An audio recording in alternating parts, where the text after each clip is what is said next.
Bonjour à tous, bonjour à tous, à toutes pour cette rentrée. Ravi de vous retrouver après ces semaines d'été, ces semaines de farniente, de repos. On est ravis de vous retrouver tous pour cette nouvelle édition des Masterclass de l'excellence commerciale. Et aujourd'hui, on va parler de réengager ses équipes à la rentrée pour réussir 2022 dès le premier jour. Vous êtes formidables, vous êtes 278 inscrits aujourd'hui. Merci à tous de votre fidélité. À fin juillet, vous aviez, pour ceux qui étaient présents, entendu Thérèse Lemarchand, la CEO de Men Paces, se régénérer en vacances et le son des grands champions. N'hésitez pas à retrouver cette masterclass de haute volée pour les prochaines vacances sur notre chaîne YouTube Incentive. Alors aujourd'hui, nous allons parler de mobiliser son équipe. Mobiliser son équipe. Après la reprise vient souvent un petit coup de blues, un phénomène qui est bien normal et qui ne dure qu'un temps. Une transition pas toujours facile après avoir profité du sable blanc, des barbecues, de ses proches, des grasses matinées. La simple idée de métro boulot dodo peut être synonyme de légère déprime au sein des équipes. Patrick Amar, hein, qui est psychologue et qui a écrit un livre J'arrête de stresser aux éditions Erol, qui est coach de dirigeant, dit il est tout à fait normal de se sentir nostalgique et mélancolique, car il y a un nouvel équilibre à négocier. On quitte un moment de grande liberté, de contrôle sur ce qui nous arrive, de prévisibilité, et on quitte tout ça pour un environnement de contrainte. Et on va retrouver forcément les problèmes qu'on a potentiellement laissés avant de partir, hein, bien sûr les tâches domestiques. Et les vacances représentent une période de fantasme durant laquelle on a le droit de tout être, hein. Il va falloir faire le deuil de ce temps. Et donc je vous propose un masterclass en deux parties. Une première partie où on va parler finalement de comment diminuer le stress de rentrée au sein des équipes. Et puis dans la deuxième partie, plonger dans la méthodologie Gamer, hein, qui est la méthodologie cœur du travail que Incentive fait avec tous ses clients à travers le monde, pour vous aider, vous aussi, à mobiliser rapidement vos équipes et réussir 2022. Diminuer le stress de la rentrée, c'est un sujet vraiment important pour finalement que chacun soit plein d'énergie positive dans ces prochains jours. Et là, on a identifié 5 actions très concrètes que vous pouvez mener avec vos équipes pour diminuer ce stress. La première de ces actions, c'est le grand ménage, hein. Le grand ménage, partir d'une feuille blanche en ce début de rentrée, inviter vos collaborateurs à nettoyer leur bureau, que ce soit au sein de l'entreprise ou chez eux, se débarrasser de tous les vieux documents, trouver un nouveau crayon, éviter voilà, toute la charge cognitive qui pèse sur eux, héritée de la période précédente avant vacances. Donc, première étape, faites le grand ménage physiquement, faites le grand ménage dans les dossiers, sur les serveurs, notamment les serveurs partagés. C'est une action qui prend quelques heures et qui va donner une grande sérénité à vos collaborateurs qui auront l'impression de partir avec un travail plus propre. Deuxième conseil un peu plus anecdotique, c'est proposer-leur de faire un achat symbolique ou faites un achat symbolique, hein, qui peut être offrez-leur une plante à mettre sur leur bureau ou nouvelle souris ergonomique pour éviter d'avoir des problèmes au poignet. Ça coûte quelques dizaines d'euros. Voilà, faites un achat symbolique qui correspond à la nouvelle trousse et au nouveau cartable de nos enfants à la rentrée.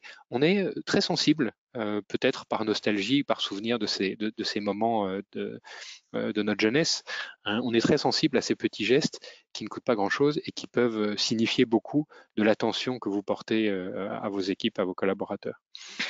Troisième conseil, planifier. Planifier, organiser la semaine. Dites à vos collaborateurs de faire un plan pour la semaine. C'est une manière de rentrer en contrôle de son activité et de garder ce sentiment d'autonomie. Si je fais mon planning, ce n'est pas un planning qui m'est imposé, c'est moi qui ai décidé de mettre ces rendez-vous et ces séances de travail à telle heure. Et donc je garde ce sentiment de l'autonomie qu'on a tous vécu pendant ces vacances où on peut se lever et on se couche quand on veut. Quatrième conseil très concret, reprenez une routine plaisir à plusieurs. Un déjeuner d'équipe, par exemple, une fois par semaine sur le mois de septembre, ou un déjeuner avec un collègue d'un autre département avec lequel vous vous entendez bien, mais une routine où vous dites, voilà, pendant plusieurs semaines, je vais avoir ce moment de plaisir.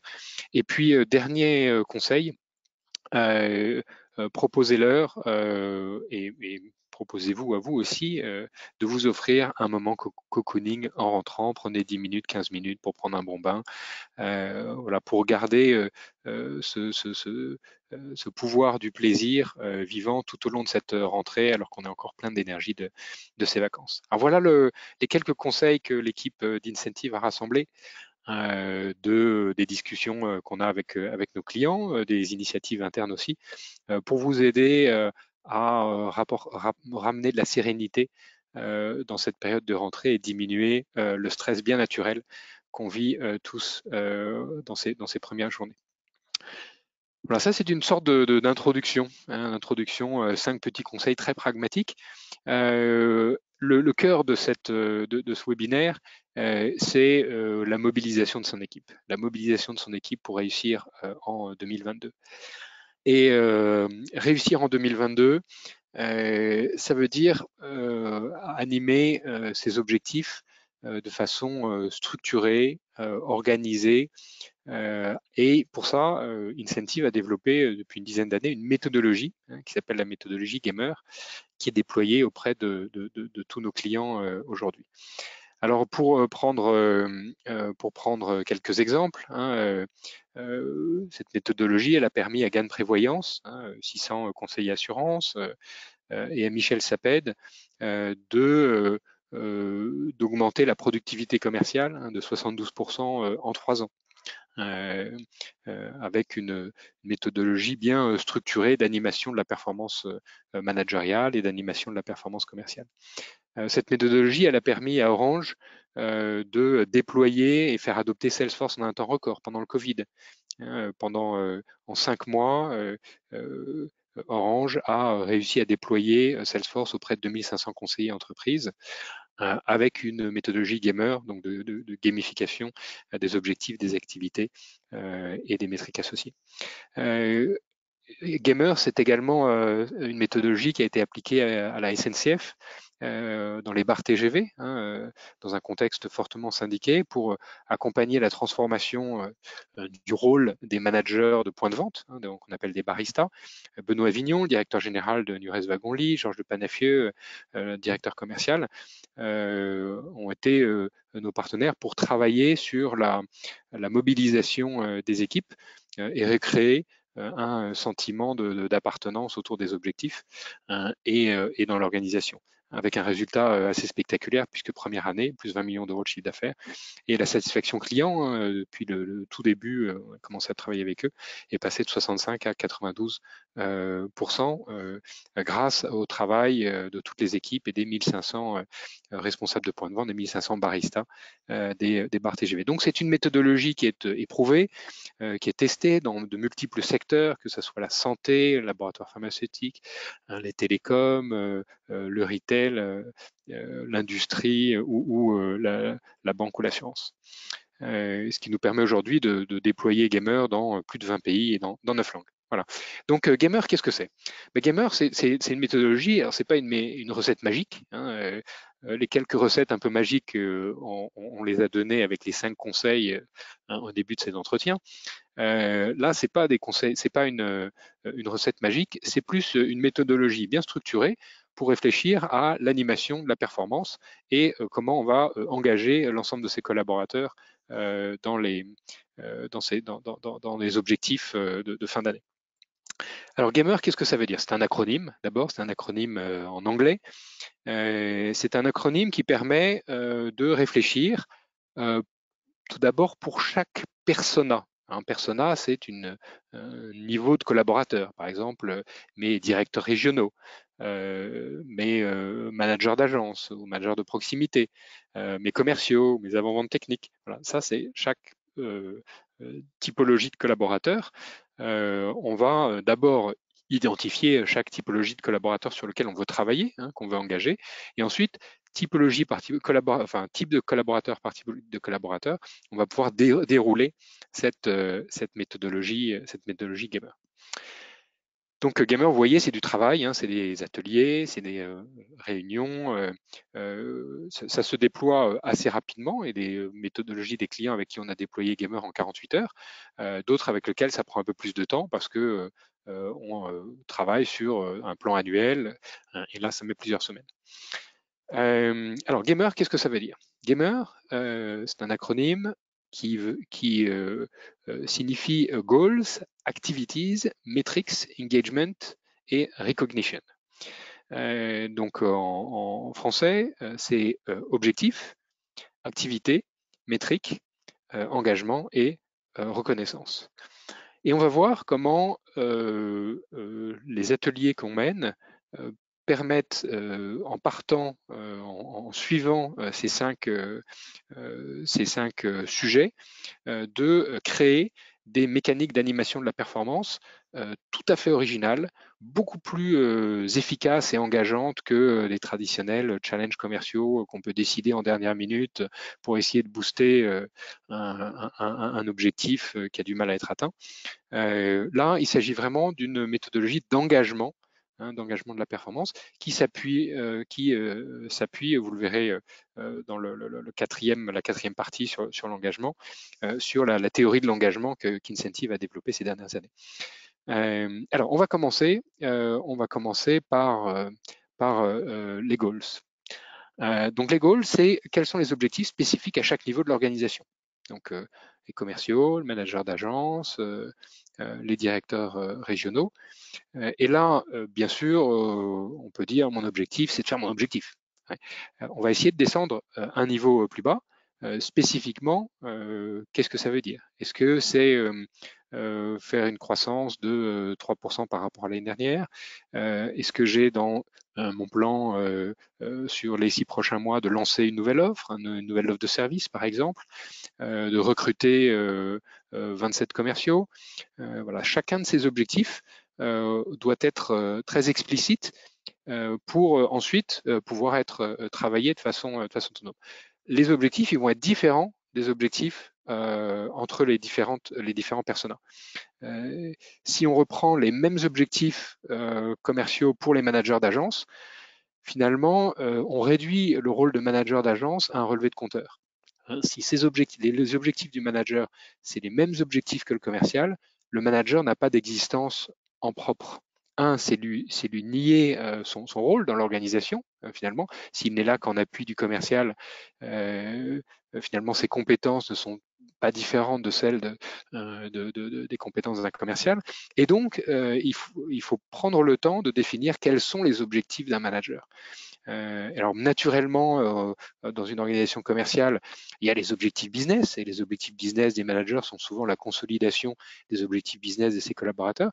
Et c'est pour ça qu'il faut aller au-delà des objectifs business et aller chercher des objectifs. Par exemple, un objectif managérial peut être autour de la formation de ses collaborateurs, s'assurer que 90% de ses collaborateurs ont bien suivi les formations réglementaires du trimestre, s'assurer d'un bon niveau de data quality dans le CRM, de qualité de données dans le CRM, avoir une bonne homogénéité de performance. On a certains clients qui disent voilà, un manager, il doit avoir, ou un directeur régional, il doit avoir 90% des commerciaux de sa région qui sont au moins à 90% de ses objectifs.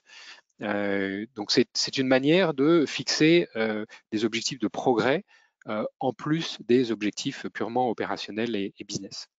Et bien sûr, associé à ces objectifs, les grandes initiatives qui sont prévues sur le trimestre, sur le semestre ou sur l'année.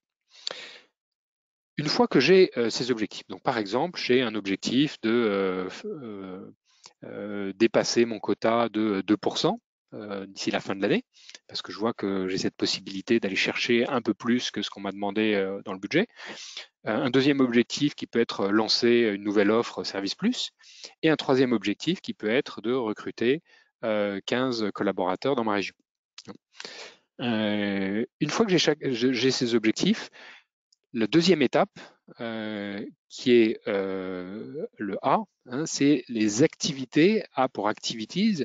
Quelles sont les activités clés que vous attendez de vos équipes pour atteindre cet objectif?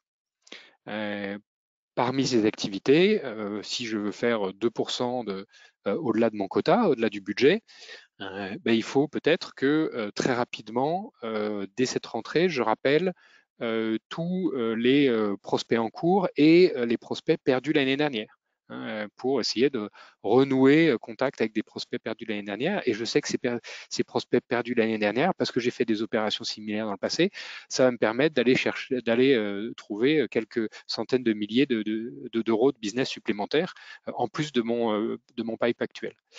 Ça peut vouloir dire s'assurer que le pipeline est à jour toutes les semaines. Et donc faire une grande séance de nettoyage de pipeline avec les équipes.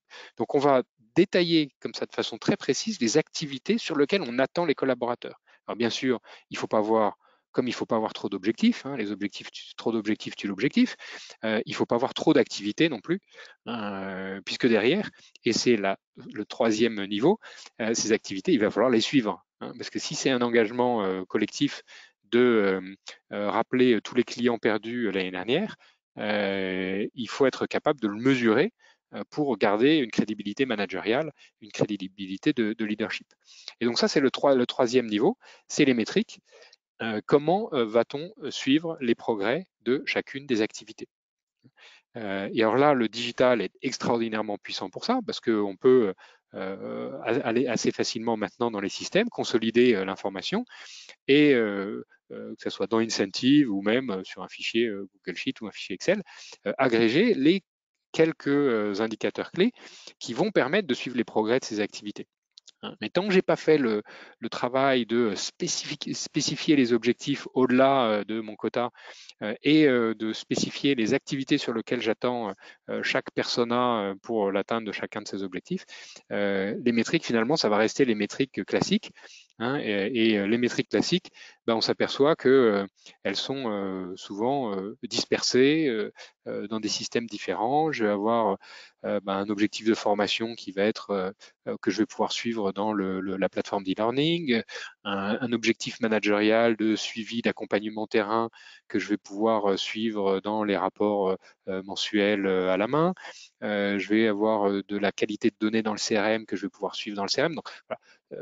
Finalement, le manager, et notamment le manager de proximité, il est un peu écartelé entre tous les systèmes d'information de l'entreprise. Il a trop d'outils, et ça tous les clients nous le disent. Et donc, à un moment, il faut consolider l'information pour lui donner de façon concrète pour qu'il puisse plus efficacement suivre les quelques activités qui sont clés, qui vont lui permettre d'atteindre ces objectifs. Hein. On parle prenons un manager de proximité, on va lui donner 3 objectifs. Sur chacun de ces objectifs, il y a une ou 2 activités. Et sur chacune de ces activités, la métrique clé, hein, qui va permettre de suivre les progrès sur cette activité. Et puis ensuite, on va créer de l'engagement. Mais tant qu'on n'a pas mesuré, on ne peut pas créer d'engagement, parce que pour créer de l'engagement, il faut être capable de suivre. Et donc, comment est-ce qu'on va orchestrer l'animation des activités au quotidien? Malheureusement, aujourd'hui, c'est souvent des fichiers Excel qui se baladent, etc. Et donc, les gens sont perdus. Les gens sont perdus entre les objectifs business, l'analyse du business par segment de produit, par segment de marché, par typologie de client, etc. Les commerciaux sont submergés de data et ont du mal à retrouver leurs petits. Alors qu'il existe aujourd'hui des applications qu'on utilise dans la vie courante, hein, les applications de coaching. Elles sont largement répandues, que ce soit du coaching sportif, du coaching pour devenir un meilleur cuisinier, du coaching pour apprendre une langue. Donc les technos existent, les méthodologies existent, hein, les sciences cognitives ont fait beaucoup de progrès. et sont maintenant intégrés dans ces outils. Et donc tout l'enjeu, c'est comment est-ce qu'on met à disposition des collaborateurs des tableaux de bord qui soient simplifiés, consolidés, pour leur permettre de suivre les activités sur lesquelles on les attend.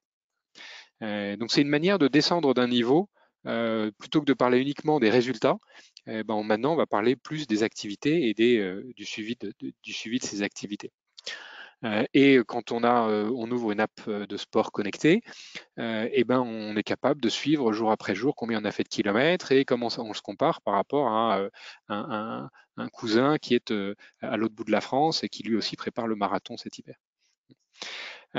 Donc le digital, pour ça, fournit des moyens extraordinaires pour démultiplier l'impact de l'animation commerciale, que ce soit dans la visualisation, des objectifs, des activités, du suivi, que ce soit dans la capacité de faire des classements qui sont motivants. Si vous avez une organisation de 2000 personnes et que vous faites un classement individuel national, celui qui est 237e, il ne sera pas tellement motivé pour devenir 236e ou 235e. En revanche, si vous faites un classement par région, là déjà vous avez créé une émulation par région, et si ce classement par région il se double d'un classement individuel au sein de chaque agence, où chacun voit où est-ce qu'il se positionne par rapport à ses collaborateurs, à ses collègues au sein de son agence, là déjà vous rendez l'animation beaucoup plus pertinente. Vous travaillez sur le collectif, et puis au niveau individuel, au niveau de l'agence, vous pouvez travailler cette émulation.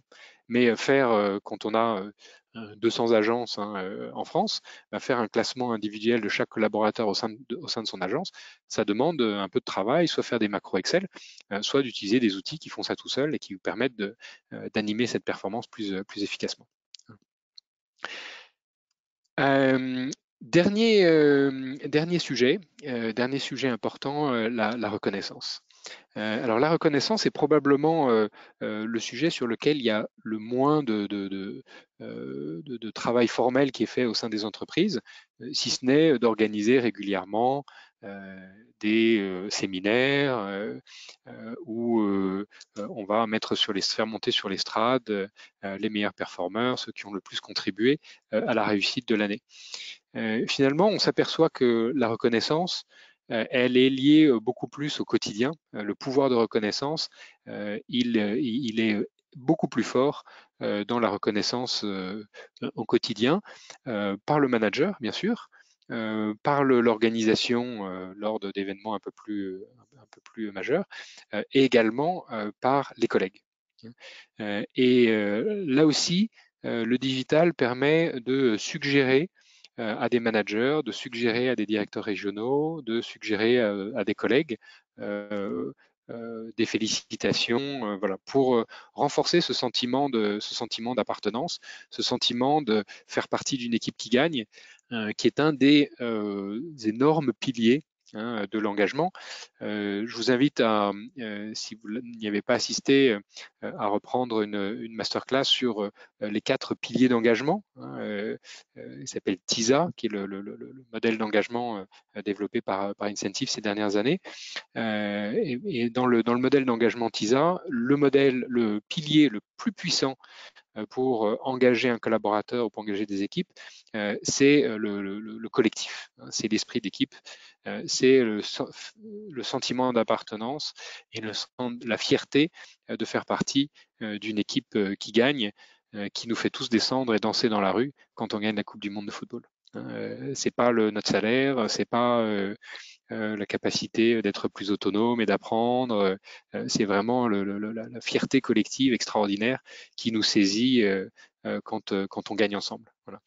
Et donc cette reconnaissance, elle se travaille. Et dans cette 5e partie d'un atelier gamer, on va organiser, formaliser à quel rythme est-ce qu'on veut reconnaître et sur quoi on veut reconnaître les collaborateurs. Ça peut être sur des résultats, ça peut être sur des activités, ça peut être sur des contributions à l'équipe.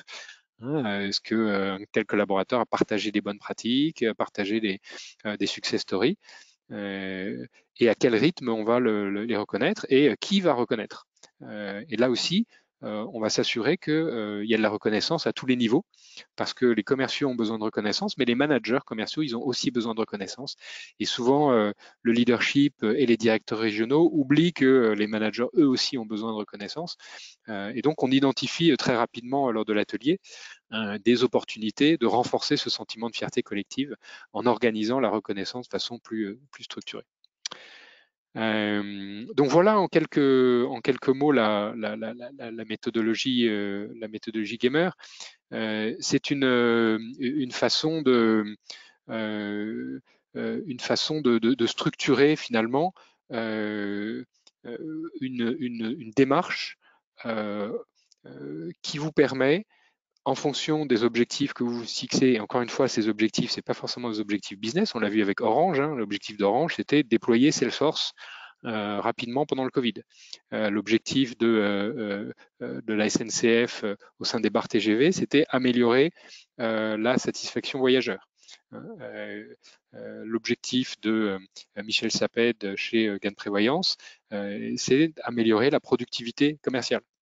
Donc pas forcément en lien direct avec des objectifs, les quotas, mais avec cette approche gamer, finalement, quelles que soient vos ambitions pour 2022, pour cette fin d'année, quelles que soient vos ambitions pour 2023, vous avez maintenant à votre disposition un outil méthodologique qui vous permet de structurer une approche rigoureuse pour arriver à animer la performance et les progrès de votre équipe et vous assurer que ça avance vite. Voilà, alors pour aller plus loin, un certain nombre d'ouvrages hein, qui sont des ouvrages qu'on aime bien, qu'on référence souvent et qui nous ont beaucoup inspirés aussi. On s'est inspiré beaucoup de la littérature, des travaux académiques qui ont été faits en sciences cognitives, mais également d'ouvrages de vulgarisation comme Drive de Daniel Pink, hein, Drive The Surprising Truth About What Motivates Us. Daniel Pink décrit pour lui les trois piliers d'engagement. L'art de motiver, hein, les secrets pour booster son équipe de Michael Aguilar, que vous retrouvez très fréquemment sur les réseaux sociaux, aux éditions Duno. Motivating with Sales Contest, alors ça c'est un ouvrage qui est très ancien, mais sur lequel il y a beaucoup d'exemples alors certains un peu old school, plus très à jour dans leur dynamique, mais avec beaucoup d'exemples et donc beaucoup d'idées à prendre. Il est plus édité, mais on le trouve d'occasion maintenant. Voilà. Et puis, je vous donne rendez-vous la semaine prochaine. Voilà, pour parler d'un sujet assez passionnant qui sont les labels, hein, comment les utiliser, pourquoi s'en méfier, les labels, comment les labels sont un véritable outil commercial. Christophe Brusset est ingénieur agroalimentaire et auteur. Voilà, on aura le plaisir de le recevoir la semaine prochaine. Voilà, si vous avez des questions, n'hésitez pas à les poser sur l'interface directe de GoToWebinar et Amaury sera un plaisir de nous les retransmettre. Tout à fait, merci Roland. Est-ce qu'on a des questions? Alors j'ai une question technique pour commencer, pour savoir, est-ce que la présentation sera diffusée? Dans ce cas présent un peu exceptionnel, on pourra l'intégrer au mail de replay qui vous sera envoyé dans les prochaines heures probablement. Alors d'un point de vue technique, comme on envoie pas mal de mails de replay, on ne peut pas envoyer de pièces jointes, mais vous avez bien sûr le replay disponible. Et puis si vous avez besoin spécifique de slides particuliers, n'hésitez pas à envoyer un petit mail à performance@incentive.com et puis on vous répondra et on vous enverra ces slides. Voilà. Alors une question qui porte plus précisément sur la méthodologie gamer, c'est une personne aimerait savoir si les différentes étapes sont indissociables ou si on peut les prendre une par une. Moi, je pensais plus précisément à la partie motivation. Est-ce qu'il y a un embranchement somme toute assez logique ou est-ce qu'on peut un peu bricoler avec? Alors non, la méthodologie, c'est l'enchaînement des 5 étapes qui fait la puissance des dispositifs que vous allez mettre en place. Donc on commence par les objectifs, ensuite on identifie, d'abord on commence par à qui on s'adresse, hein. Qui est-ce qu'on veut engager? Est-ce qu'on parle des managers commerciaux? Est-ce qu'on parle des commerciaux? Est-ce qu'on parle des directeurs régionaux? Et quand on fait un exercice un peu structurant avec un client, on prend les personas les uns après les autres et on déroule la méthodologie pour chacun des personas. Et donc, si on s'adresse aux managers commerciaux, hein, qui sont une clé de transformation et d'efficacité des équipes, eh ben, si on s'intéresse aux managers commerciaux, on va identifier les objectifs, qu'est-ce qu'on attend d'eux d'ici la fin de l'année, en 2023, quelles sont les activités qui vont leur permettre d'atteindre ces objectifs, comment est-ce qu'on va les mesurer et comment est-ce qu'on va les engager une fois qu'on a mesuré. La mesure, finalement, c'est le premier niveau d'engagement, hein. Le deuxième niveau, c'est l'émulation, hein, c'est créer des classements, c'est alors beaucoup en collectif, hein, pour créer cette émulation collective. Et puis le troisième niveau, c'est la gamification, hein, donc la mesure, l'émulation, qui est je me compare par rapport aux autres ou par rapport à un objectif ou par rapport à N-1. Et puis le troisième niveau, c'est la gamification, où là, je vais avoir des points, des étapes à franchir, voilà, qui vont permettre de gagner éventuellement des avantages, des cadeaux. Euh, donc la partie engagement, elle se structure de façon plus précise une fois qu'on a défini les métriques. Et puis la partie reconnaissance, elle est indispensable. C'est pas la cerise sur le gâteau, c'est vraiment la ficelle qui permet, le joli ruban qui permet de fermer le bouquet cadeau. Et sans ruban, il n'y a pas de cadeau, hein. Donc sans reconnaissance, il n'y a pas de bonne animation commerciale. Très bien. Une question suivante on nous demande comment utiliser la méthodologie gamer pour motiver des collaborateurs sans commission ou sans rémunération variable. Alors, c'est finalement tout l'enjeu de la méthodologie gamer, hein. La méthodologie gamer, elle a derrière, elle prend l'hypothèse que on ne va pas uniquement motiver sur des résultats chiffrés, enfin sur des résultats chiffrés, sur des résultats quantitatifs business, hein, et qu'on va aller chercher d'autres types d'objectifs. Ce qui nous permet aujourd'hui de travailler avec des commerciaux, mais avec des techniciens, avec des infirmières, avec tout type de population.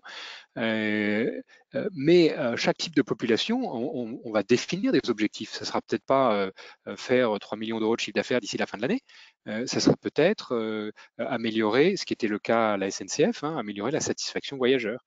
Améliorer la satisfaction voyageur, il n'y a pas forcément, alors eux, en l'occurrence, ils ont un salaire variable, mais on a des populations sans salaire variable dont on va pouvoir animer les objectifs, les activités et les métriques associées. Alors après, dans le modèle motivationnel TISA, hein, qu'on utilise pour créer ces mécaniques d'engagement, il y a 4 piliers. Et le premier de ces piliers, le T, c'est le transactionnel, c'est le salaire, hein, face à des objectifs. Avec mon salaire, on me demande de remplir un certain nombre d'objectifs. Et puis, il y a aussi le salaire variable, éventuellement la rémunération et les challenges et les dotations de challenge. Et ce T, hein, le pilier transactionnel dans le pouvoir motivationnel, il représente que 25%. Donc il n'y a que 25% finalement de la motivation des collaborateurs qui est liée à du salaire variable, à d'éventuels challenges, etc. Les 75% restants, ils sont liés à d'autres piliers, l'autonomie, la fierté d'appartenance et le sens de mission et l'aspirationnel. Donc oui, bien sûr, Gamer s'applique à des collaborateurs qui n'ont pas d'objectif business de vente et qui n'ont pas de salaire variable. Je pense pour ces collaborateurs que c'est encore plus puissant de réfléchir avec la méthodologie Gamer. Super. Une troisième question qui concerne la mise en place de la méthodologie gamer. A-t-elle plus vocation à être mise en place au niveau collectif ou au niveau individuel? Est-ce que vous auriez une recommandation par rapport à ces deux dispositions? Alors, ça, c'est une très bonne question. Euh, le, individuel versus collectif. De toute manière, la méthodologie gamer, elle est là pour mobiliser une organisation. Donc, on part forcément du collectif. Et au sein de cette organisation, on identifie différentes typologies d'acteurs. Donc, des infirmiers, des baristas, des directeurs régionaux. Voilà. Et sur chacune de ces typologies, on applique la méthodologie. Et là, est-ce qu'on crée des dynamiques collectives ou des dynamiques individuelles? Eh bien, je vais prendre deux exemples. On lance un nouveau produit. On lance un nouveau produit.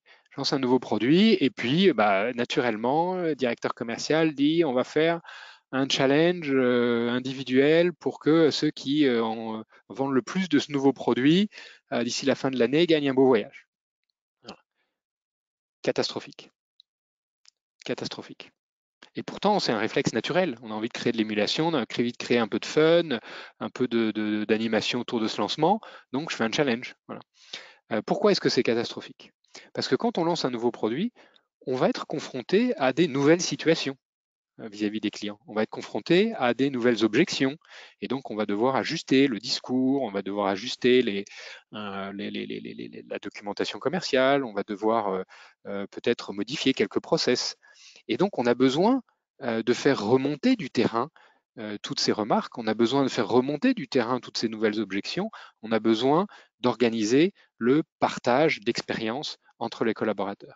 Mais si j'ai mis les collaborateurs en concurrence les uns avec les autres, hein, si j'ai des mécaniques individuelles de challenge, je vais provoquer naturellement des comportements individualistes. Et donc, plus personne ne va vouloir partager sa bonne pratique ou la difficulté qu'il a rencontrée chez un client. Et si un collègue rencontre la même difficulté, celui qui est en tête du classement va se frotter les mains, hein, plutôt que d'essayer de l'aider. Donc, une mécanique individuelle pour un lancement de produit, c'est pas la bonne solution. Hein. Maintenant, si je suis sur des produits récurrents, ou alors je vais prendre un autre exemple caricatural, j'ai besoin de baisser les coûts, je vends une de mes filiales à un fonds de private equity, j'ai besoin de baisser les coûts avant le 31 décembre pour habiller la mariée.